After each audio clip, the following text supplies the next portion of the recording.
नमस्कार दोस्तों, स्वागत है आप सभी का मिशन कोचिंग सेंटर में। इस वीडियो में बात करेंगे प्रैक्टिस सेट नंबर 14 नंबर किसका चला रहे हैं। प्रैक्टिस सेट चला रहे हैं भैया, ये पैट का चला रहे हैं और यहाँ पर इम्पोर्टेंट हमने 13 तक प्रैक्टिस सेट कर चुके हैं और 14वां नंबर का प्रैक्टिस सेट करने की बारी आ गई। चलिए देर ना करते हुए जल्दी से शुरू करते हैं, ठीक है।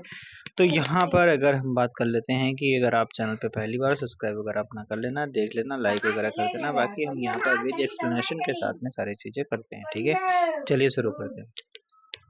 पहला सवाल पूछा गया आपसे, क्या पूछा गया दिल्ली के प्रसिद्ध लौह स्तंभ का निर्माण किस वंश के शासक के द्वारा करवाया गया था। दिल्ली का जो लौह स्तंभ का शासक दिल्ली का जो मेहरौली का जो आपका लौह स्तंभ है उसका निर्माण किसने करवाया था, तो चंद्रगुप्त द्वितीय ने करवाया था, जो आपका गुप्त वंश का भी शासक था, ठीक है।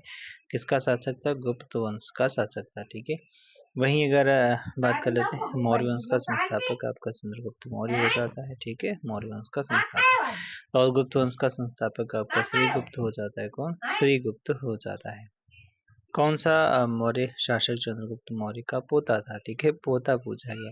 तो देखो बेटा तो आपका चंद्रगुप्त मौर्य का आपका बिंदुसार हो जाता है, ये तो इसका बेटा था, ठीक है। और पोता इसका अशोक हो जाएगा, ठीक है। अशोक हो जाएगा, ठीक है। अशोक की माता का नाम क्या था, सुभद्रांगी हो जाता है, ठीक है। और पिता उसके चंद्रगुप्त मौर्य थे, ठीक है। चलो भैया अगला सवाल देख लेते हैं। रविकीर्ति ने किस चालुक्य शासक की प्रशस्ति की रचना की है। रविकीर्ति ने किस चालुक्य शासक की प्रशस्ति की रचना की थी, तो ये हो जाता है पुलकेशिन द्वितीय के बारे में रविकीर्ति ने बताया था, ठीक है। रविकीर्ति ने बताया था। रविकीर्ति का संबंध ऐहोल अभिलेख से भी है और ये चालुक्य वंश के राजा पुलकेशिन द्वितीय का दरबारी कवि हुआ करता था, ठीक है। धौलावीरा का हड़प्पा नगर कितने भागों में विभाजित था, तो ये आपका 3 भागों में विभाजित था, ठीक है। धौलावीरा कहा जाता है कि सबसे आपका जल निकासी प्रबंधन का सबसे फेमस माना जाता है और ये आपका धौलावीरा जो है पश्चिमी भारत के गुजरात राज्य में पड़ना पड़ता है और कच्छ जिले के भचाऊ तालुका के खादिब बेट में एक आपका पुरातात्विक स्थल हो जाता है, ठीक है। धौलावीरा शहर 3 भागों में, जहाँ पे आपका देखने को मिलता है कि राजा और शासक राजमहल होता था। दूसरा वाला अगर बात कर लेते हैं अन्य अधिकारियों का निवास स्थान होता था। तीसरा आम शहर वासियों के ईंट से बने घर होते थे, ठीक है। आगे बात कर लेते हैं कन्नौज की लड़ाई शेरशाह सूरी और के बीच में मुगलों के बीच लड़ी गई थी। तो ये यहाँ पर अगर बात कर लेते हैं कन्नौज की लड़ाई शेरशाह सूरी और हुमायूं के बीच में लड़ी जाती है। कब लड़ी जाती है, 1540 में लड़ी जाती है। इसमें कौन विजयी होता है, तो शेरशाह सूरी विजयी होता है। वहीं अगर बात करते हैं कि जो आपका चौसा का युद्ध हुआ था 1539 में, शेरशाह सूरी और हुमायूं के बीच ही हुआ था। उसमें भी शेरशाह सूरी जीत गया था, विजयी हो गया था, ठीक है। चलो भाई अगला सवाल है 1919 के रॉलेट एक्ट ने ब्रिटिश औपनिवेशिक सरकार को भारतीयों को बिना मुकदमा चलाए गिरफ्तार करने और हिरासत में लेने की शक्ति प्रदान की। उस समय भारत का ब्रिटिश वायसराय कौन था, ठीक है। तो देखो 1919 के टाइम पर अगर ब्रिटिश वायसराय बात करते हैं तो लॉर्ड चैम्सफोर्ड हो जाता है। कौन भैया, चैम्सफोर्ड हो जाता है, ठीक है। कर्जन तो यार उस टाइम पे था, कर्जन तो उस टाइम था 1905 के आसपास में था, ठीक है। और डलहौजी तो आपका हड़प नीति के लिए जाना जाता है, ठीक है। और इरविन वगैरह जो है ये आपका जो गांधी और उनके बीच में जो समझौता होता है इरविन के बीच में, तो उसे गांधी इरविन समझौता भी कहा जाता है, ठीक है। लखनऊ पैक्ट के नाम से जाना जाता है। जब द्वितीय गोलमेज सम्मेलन के लिए बुलाया गया था, ठीक है, तो ये आपका इरविन था, ठीक है। चलिए भाई साहब आगे बात कर लेते हैं कुछ चीज़ें और, जहाँ पे अगर बात कर लेते हैं कि अगला सवाल पूछा गया बहिष्कृत हितकारी सभा जो है वो आपका सभा बहिष्कृतों के कल्याण हेतु संस्था का संस्थापक कौन सा था। तो देखो बहिष्कृत हितकारी सभा जो बनाने वाले व्यक्ति थे इनका नाम आपका B.R. अम्बेडकर जी हो जाता है, ठीक है। B.R. अम्बेडकर जी, उनके जो चैत्य भूमि हो जाता है इनका निर्माण स्थल, तो उसको नाम से जाना जाता है, ठीक है। B.R. अम्बेडकर की जयंती 14 अप्रैल को मनाई जाती है, ठीक है। और यहाँ पर अगर बात कर लेते हैं B.R. अम्बेडकर जो है B.R. अम्बेडकर और गांधी जी के बीच में पुणे की अरवदा जेल में क्या होता है, पूना पैक्ट होता है, ठीक है। पूना पैक्ट होता है। यहाँ पर अगर बात कर लेते हैं कि प्रार्थना समाज की स्थापना 1867 में 1870 में आत्माराम पांडुरंग ने किया था। विश्व भारती है, विश्व भारती जो है विश्व भारती 1921 में रविंद्रनाथ टैगोर की स्थापना होती है।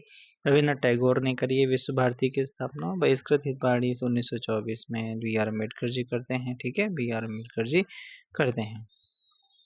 1947 में जब भारत को स्वतंत्रता प्राप्त हुई उस ब्रिटिश प्रधानमंत्री कौन थे? देखो ब्रिटिश प्रधानमंत्री 1947 के टाइम पर पूछा गया तो क्लीमेंट एटली हो जाते हैं। इंपॉर्टेंट सवाल, ये बहुत अच्छे सवाल यहाँ पर पूछे गए हैं, तो क्लीमेंट एटली जी हो जाते हैं, एटली जी हो जाते हैं। और ये आपका श्रमिक दल के प्रधानमंत्री थे और 1947 में हाउस ऑफ कॉमन्स में घोषणा की वे जून 1948 में से पहले भारतीयों को सत्ता सौंप देंगे। क्लेमेंट एटली ने लॉर्ड वेवल के स्थान पर माउंटबेटन को भारत का वायसराय नियुक्त करके भेजा था। बोला यार तुम हटो वहां से, वेवल को हटा दिया तो माउंटबेटन को इन्होंने भेजा था। कौन? क्लेमेंट एटली ने भेजा था, ठीक है।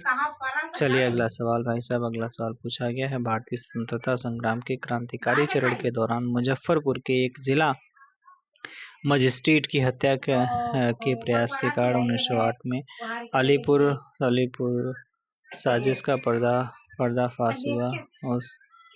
उस मजिस्ट्रेट का नाम क्या था? तो यहाँ पर मुजफ्फरपुर के एक जिला मजिस्ट्रेट की हत्या के प्रयास के कारण 1908 में अलीपुर साजिश का पर्दाफाश हुआ। उस मजिस्ट्रेट का नाम क्या था?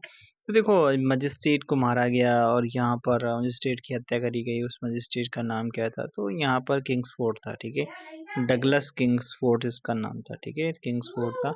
और यहाँ पर अगर बात कर लेते हैं 30 अप्रैल 1908 को फेंका गया था। इस घटना को मुजफ्फरपुर बम कांड के नाम से जाना जाता है और इस कांड में खुदीराम बोस एवं प्रफुल्ल चाकिल ने हिस्सा लिया था, ठीक है। कौन कौन? प्रफुल्ल चाकी और आपका खुदीराम बोस ने इसमें पार्टिसिपेट करा था। इसमें मतलब हत्या उन्होंने ही करी थी, ठीक है।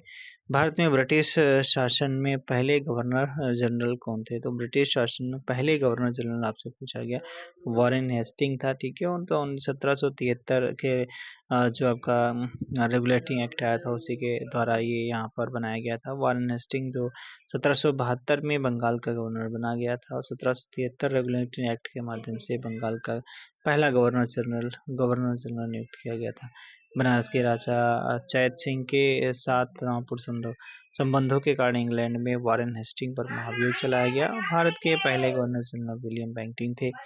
अच्छा, ठीक है। वॉरेन हेस्टिंग के समय भारत के पहले सुप्रीम कोर्ट की स्थापना कलकत्ता में 1774 में की गई थी। यानी वॉरेन हेस्टिंग के टाइम पर ही कलकत्ता में सुप्रीम कोर्ट की स्थापना की जाती है, 1774 में की जाती है, ठीक है। भारत में जून से सितंबर तक किस प्रकार का मौसम होता है? अब देखो जून से सितंबर तो ये वर्षा वाला होता है, मानसून वर्षा ऋतु होती है, ठीक है, मानसून वर्षा ऋतु होती है, ठीक है। अगर भारत में बात करते हैं जून से सितंबर, दक्षिणी पश्चिमी मानसूनी पवनों के कारण मानसूनी वर्षा होती है और भारत में जून से सितंबर तक वर्षा ऋतु का मौसम होता है। वर्षा होती है इसी टाइम पर होती है, ठीक है। कोरियोलिसिस जो बल के संबंध में कौन सा कथन गलत है? आपसे ये पूछा गया, गलत कथन पूछा गया, हिसाब से देख के करना है भाई, ठीक है, बिल्कुल करेंगे। कह रहा है कि यह तुंगता कोण के समानुपाती होता है, बिल्कुल होता है। यह भूमध्य रेखा पर अनुपस्थित होता है, हाँ होता है भाई। कह रहा है कि यह पवन को उत्तर में दाईं ओर और दक्षिण में बाईं ओर विक्षेपित करता है, यही आपका पॉइंट। ये भी तो पॉइंट आपका सही हो जाता है। और चौथा वाला पॉइंट कह रहा है कि पवन तेज होने पर विक्षेपण कम होता है, ये आपका गलत पॉइंट दिया गया है, ठीक है, यही आपका गलत हो जाता है। बाकी सारी चीजें यहाँ पर सही दी गई। किस नदी को बंगाल का शोक कहा जाता है? तो बंगाल का शोक दामोदर नदी को कहा जाता है, ठीक है, दामोदर नदी को, ठीक है। हुगली नदी को बंगाल का हुगली दामोदर नदी को बंगाल का शोक कहा जाता है, ठीक है। और यहाँ पर दामोदर नदी जो है वो झारखंड में एक छोटा नागपुर के पठार से निकलती है। और यहाँ पर बात कर लेते हैं, हुगली नदी में मिल जाती है। दामोदर नदी बेसिन में कोयले के भंडार भी पाए जाते हैं। यह नदी झारखंड पश्चिम बंगाल से होकर के पश्चिम से पूर्व दिशा में बहती है, ठीक है।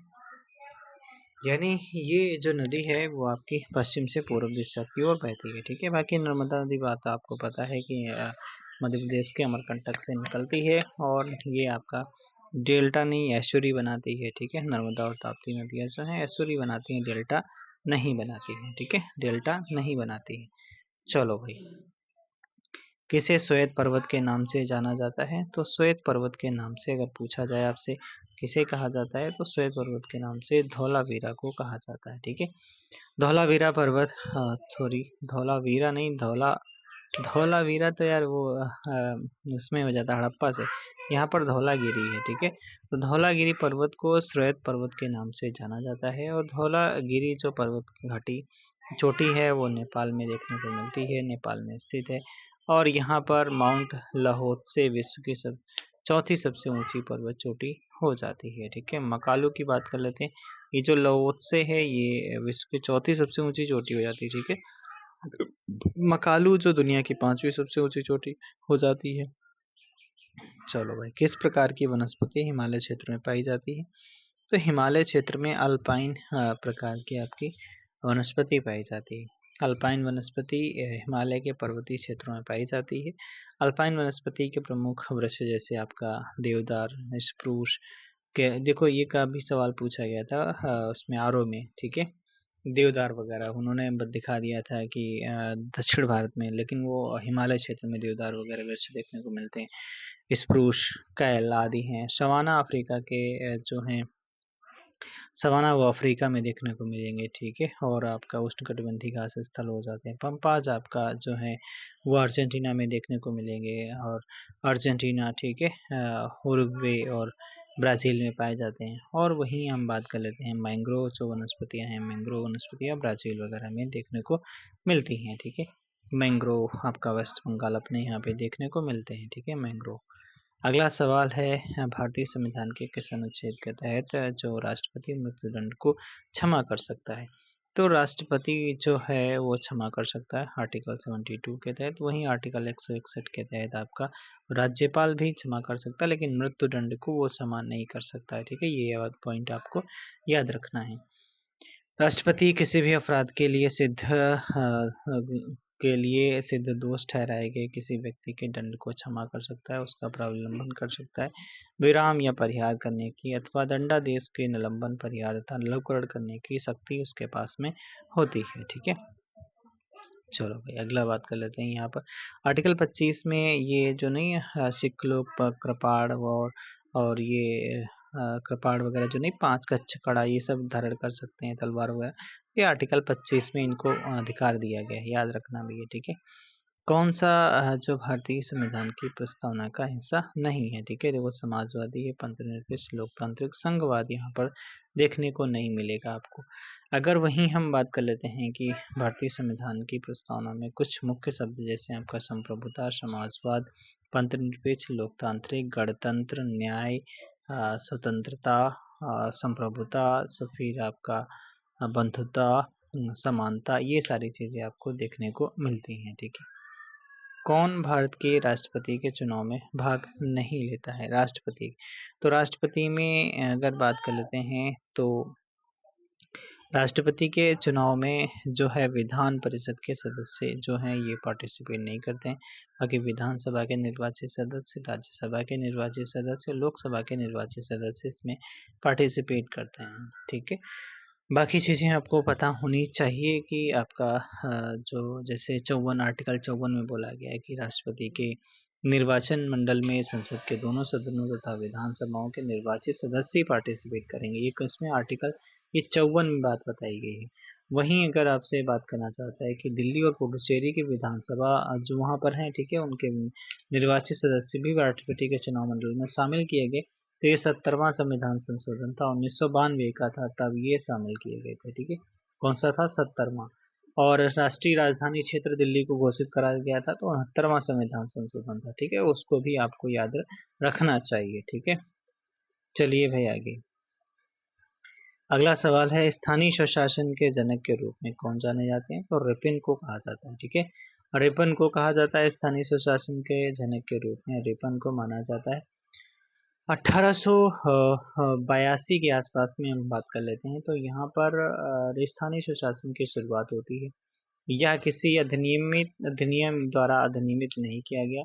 यह 1882 में एक पारित एक प्रस्ताव था। ठीक है, और भारतीय संविधान में त्रिस्तरीय शासन प्रणाली की व्यवस्था की गई। शीर्ष पर केंद्र सरकार, मध्य में राज्य सरकार और अंत में स्थानीय शासन रखा गया। ठीक है, चलो भाई यहाँ पर तिलक डाल दो जी, क्या क्या दे रखा है। अगला है मौलिक अधिकारों से संबंधित भारतीय संविधान के निम्नलिखित में से कौन से अनुच्छेद को आपातकाल के दौरान निलंबित नहीं किया जा सकता है। तो 20-21 को निलंबित नहीं किया जा सकता है, बाकी सबको किया जा सकता है। 17 में तो आपको पता है अस्पृश्यता का अंत, 20 में आपका 2 से संरक्षण, 21 में जीवन यानी जीवन और व्यक्तिगत स्वतंत्रता की संप्रभुता यानी सुरक्षा, 29 में आपका अल्पसंख्यकों के हितों का संरक्षण, 30 में बोला गया है कि शिक्षण संस्थानों की स्थापना और प्रशासन करने का अल्पसंख्यक वर्गों का अधिकार दिया गया। 32 में आपका संवैधानिक उपचारों का अधिकार दिया गया है। ठीक है, चलो भाई आगे बात कर लेते हैं। करेंसी नोट और सिक्के को क्या कहते हैं। करेंसी नोट और सिक्के को क्या कहा जाता है। क्या रिजर्व कहा जाता है, द्रव्य मुद्रा कहा जाता है, वैध मुद्रा या धात्विक मुद्रा कहा जाता है। तो वैध लीगल करेंसी कहा जाता है। ठीक है, वैध मुद्रा कहा जाता है। वैध मुद्रा होता है क्या है, जिसमें क्या होता है, मुद्रा सरकार द्वारा जारी मुद्रा है जो सोने जैसी कमोडिटी द्वारा समर्थित नहीं है। वैध मुद्रा का सबसे बड़ा खतरा अगर यह है कि यह सरकार इसे बहुत अधिक मात्रा में छाप सकती है, जिससे मुद्रास्फीति हो सकती है। भारत सरकार सिक्का निर्माण अधिनियम 2011 के तहत सिक्के जारी करता है। ठीक है, 1934 के तहत बैंक नोट जारी करता है। ठीक है, और ये भारतीय रिजर्व बैंक अधिनियम जो नहीं, 1934 के तहत बैंक नोट जारी किया जाता है। जीएसटी परिषद में कितने सदस्य होते हैं। तो जीएसटी से जो भी सवाल आपके आएंगे वो आपको पता होने चाहिए। इसमें 33 सदस्य होते हैं, जिसमें से आपका 2 सदस्य केंद्र से होते हैं और आपका 31 सदस्य भारत के 28 राज्यों और केंद्र शासित प्रदेशों से सम्मिलित होते हैं। जीएसटी परिषद अगर बात कर लेते हैं, आर्टिकल 279A में बोला गया, जीएसटी परिषद के बारे में बोला गया। जीएसटी परिषद का अध्यक्ष वित्त मंत्री होता है। जीएसटी फिर अगर पूछे जीएसटी किसमें बोला गया, तो 268 के ए में जीएसटी के बारे में बताया गया। कौन सा संविधान संशोधन था, 101वां संविधान संशोधन था। कौन सा विधेयक था, 122वां विधेयक था। जीएसटी पहली बार किस देश ने लागू किया था, फ्रांस ने लागू किया था। अपना कौन सा देश था, 161वें नंबर का देश था। पहला राज्य कौन था जिसने जीएसटी को लागू करा था, तो आसाम हो जाता है। अंतिम वाला कौन सा हो जाता है, जम्मू कश्मीर हो जाता है। ठीक है, भारतीय खाद्य निगम जो एफसीआई की स्थापना निम्नलिखित में से किस वर्ष में की गई थी। उसी वर्ष में देश को खाद्यान्न विशेष रूप से गेहूं की भारी कमी का सामना करना पड़ा था। तो देखो, एफसीआई की जो स्थापना होती है, तो आप समय आपको ध्यान करना चाहिए कि 1965 की बात हो रही है, जब हमने फिर हरित क्रांति की शुरुआत की जाती है। तृतीय पंचवर्षीय योजना के बाद में यहाँ पर 1966 से 67 के आसपास में ये हरित क्रांति की शुरुआत हो जाती है। वो तो 14 जनवरी 1965 को स्थापना होती है किसकी, खाद्य वाले की। खाद्य रॉ मिटली में इसका हेडक्वार्टर हो जाता है। ठीक है, और यहाँ पर एक भारत सरकार का एक भारतीय खाद्य निगम, अच्छा, 1965 में स्थापना होती है। ठीक है ठीक है, ठीक है, ओके। यहाँ पर रॉ मिटली में इसका कैसे हो जाएगा, ठीक है, यहाँ पर अपने इंडिया में हो जाएगा।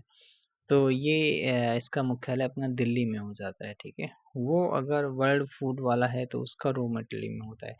यहाँ पर तो अपने दिल्ली में हो जाएगा इसका हेडक्वार्टर। ठीक है, 1964 में इसकी, 1965 में इसकी स्थापना होती है।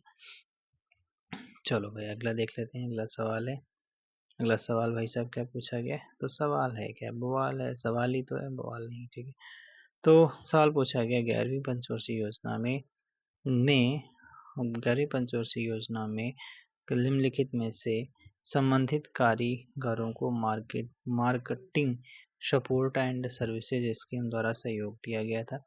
तो ये आपका हस्तशिल्प से, ठीक है, हस्तशिल्प से संबंधित कारीगरों को marketing marketing support and services scheme द्वारा सहयोग दिया गया था। ठीक है, ए वाला आपका उत्तर सही हो जाता है भाई। ठीक है, ए वाला उत्तर आपका बिल्कुल सही हो जाएगा। ठीक है, ये जो 55 सवाल आप करते हो ना, ये हल्के फुल्के नहीं, अच्छे सवाल है, विद एक्सप्लेनेशन के साथ में कराया जा रहा है, मजा आ जाएगा आपको। ठीक है, तो 11वीं जो पंचवर्षीय योजना है, इसका टारगेट पूछा जाता है तीव्र और अधिक समावेशी विकास, इसका आपका उद्देश्य था। 11वीं पंचवर्षीय योजना 2007 से 2012 तक चलती है। ठीक है, चलो भाई, किसे हाइब्रिड चावल के जनक के रूप में जाना जाता है। अच्छा सवाल है। ठीक है, हाइब्रिड चावल के जनक के रूप में जाना जाता है तो प्रोफेसर लॉन्ग पिंग युआन को जाना जाता है। किसे, लॉन्ग पिंग युआन को जाना जाता है। ये कौन थे, चीनी वैज्ञानिक थे। ठीक है, प्रोफेसर लॉन्ग पिंग युआन को हाइब्रिड चावल के जनक के रूप में जाना जाता है। तो यहाँ पर अगर बात कर लेते हैं, इनका 2021 में 51 वर्ष की आयु में इनका 91 वर्ष की आयु में इनका निधन भी हो गया था। ठीक है, चलो कोई बात नहीं। आवेग एक क्या है, तो आवेग का फार्मूला यहाँ से आपसे पूछा गया। तो आवेग जो होता है I बराबर F इंटू डेल्टा टी होता है। ठीक है, ये हो जाता है भाई। ठीक है, तो समय के गुणनफल को वस्तु को आवेग कहते हैं। मतलब क्या होता है, इसमें पिन पर जो बल लगता है और जो समय लगता है उनके गुणनफल को ही हम क्या कहते हैं, आवेग कहते हैं। ठीक है, आवेग कहा जाता है। यांत्रिक ऊर्जा किसके बराबर होती है, तो यांत्रिक ऊर्जा जो होती है वो गतिज ऊर्जा प्लस स्थितिज ऊर्जा के बराबर होती है। दूसरा वाला उत्तर आपका सही होना चाहिए। ठीक है, गतिज ऊर्जा में स्थितिज ऊर्जा के बराबर होती है। ठीक है, गतिज ऊर्जा।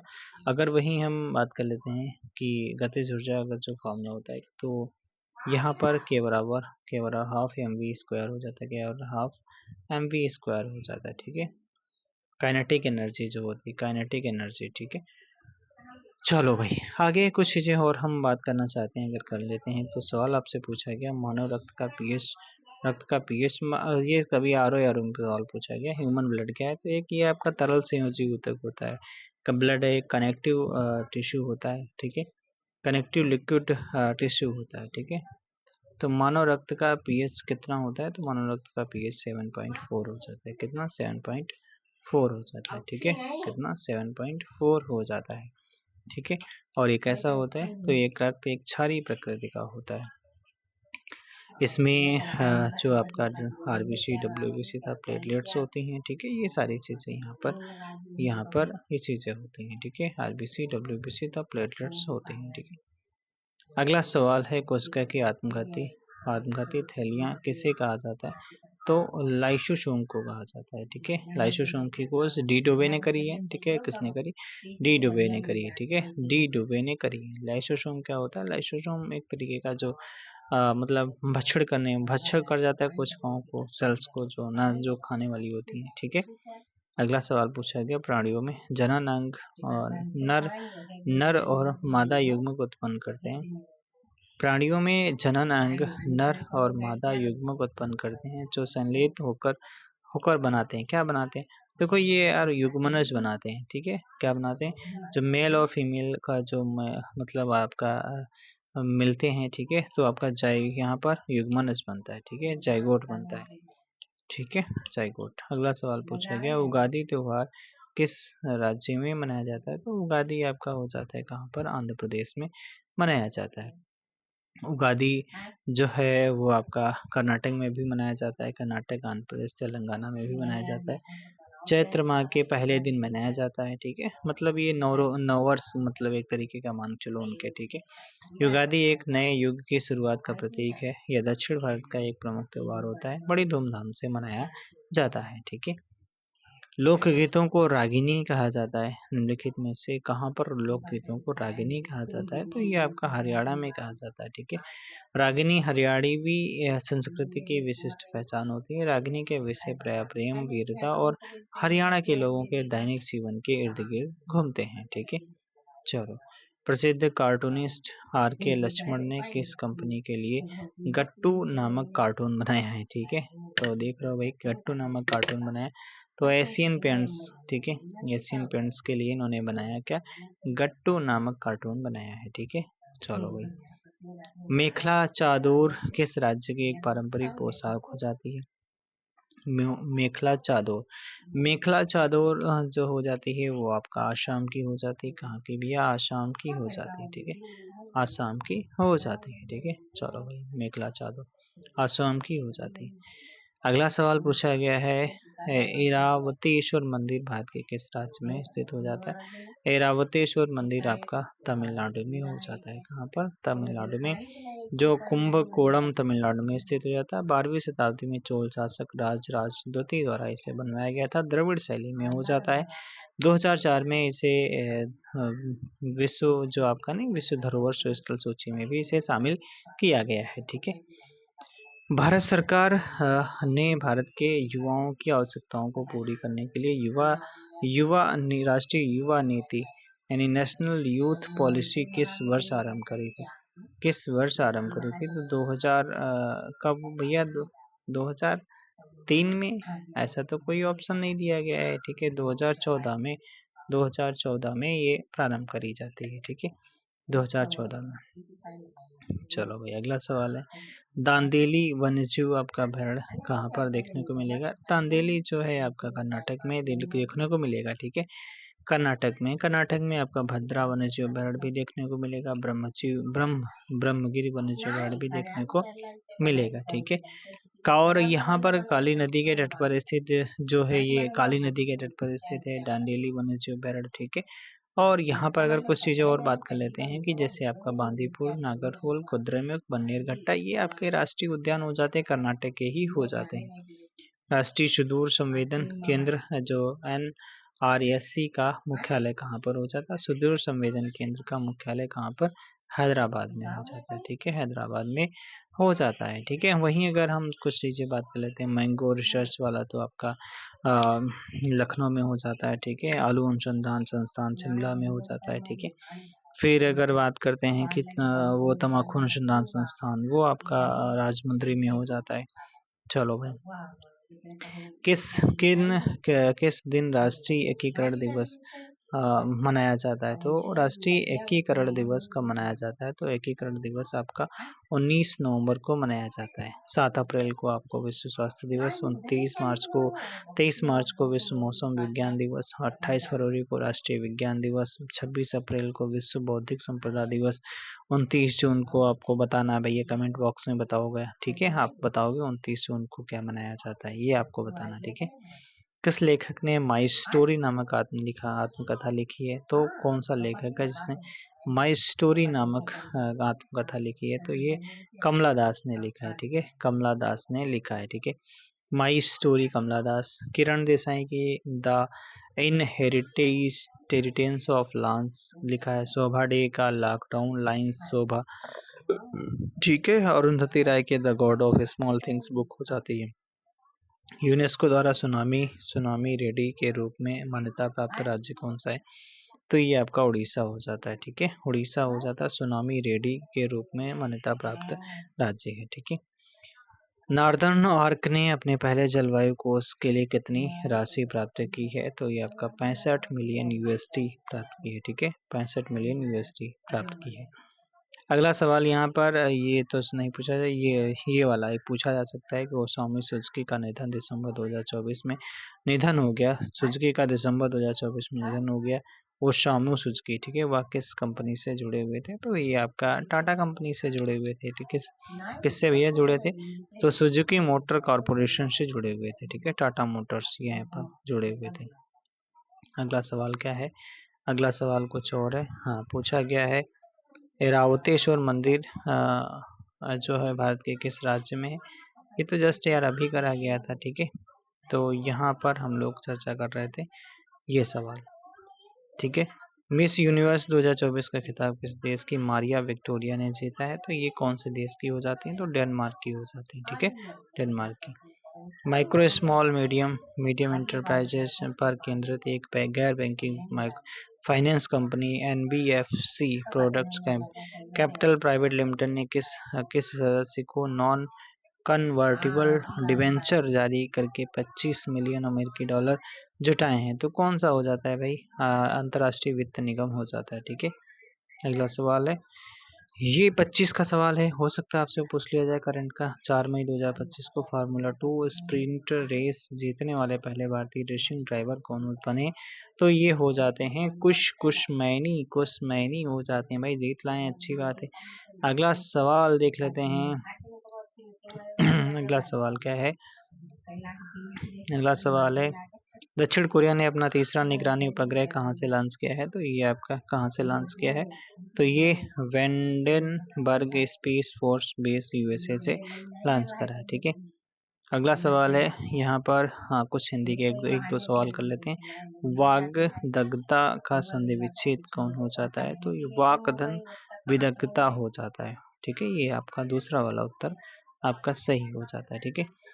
कुछ चीज़ें और भी हैं, जैसे ये आपको पैराग्राफ अपने यहाँ पे ही करना है, लेकिन यहाँ पर हिंदी के सवाल जो आपके 1-2 हैं उनको हम चर्चा कर लेते हैं।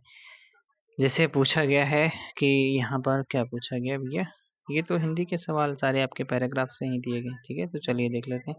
ओके, बाय बाय, फिर मिलेंगे नेक्स्ट वीडियो में। कैसा लगा कमेंट बॉक्स में ज़रूर बताइएगा, और यहाँ पर आपको जो पूछा गया उसको बताना है, ठीक है। ओके बाय बाय, फिर मिलेंगे, टाटा, ठीक है। और यहाँ पर फिर नेक्स्ट वीडियो में मिलेंगे। कैसा लगा वीडियो कमेंट बॉक्स में ज़रूर बताइएगा।